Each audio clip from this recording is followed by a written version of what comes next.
அஸ்ஸலாமு அலைக்கும். அபுல் அஸ்வத் அத்-துஅலி ரஹிமஹுல்லாஹ் அவர்கள் கூறியதாவது: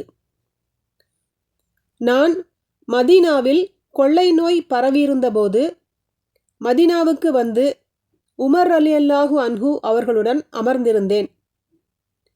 அப்போது ஒரு ஜனாசா மக்களை கடந்து சென்றது. அவருடைய நற்பண்புகளை கூறி புகழ்ந்துரைக்கப்பட்டது. அப்போது உமர் ரலியல்லாஹு அன்ஹு அவர்கள் உறுதியாகிவிட்டது என்றார்கள். பிறகு இன்னொரு ஜனாசா கடந்து சென்றது. அப்போது அவருடைய நற்பண்புகளை கூறி புகழ்ந்து பேசப்பட்டது. உடனே உமர் ரலியல்லாஹு அன்ஹு அவர்கள் உறுதியாகிவிட்டது என்றார்கள்.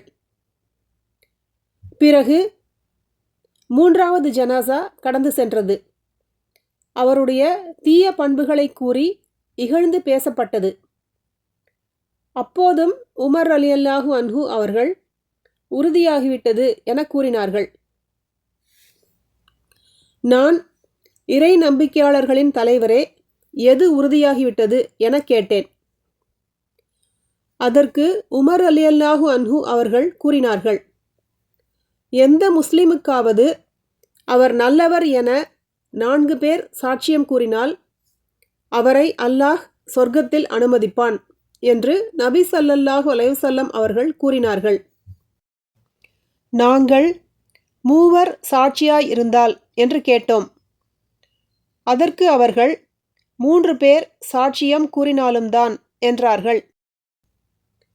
மீண்டும் 2 சாட்சியாக இருந்தால் என நாங்கள் கேட்டதற்கு 2 பேர் சாட்சியம் கூறினாலும்தான் என்றார்கள்.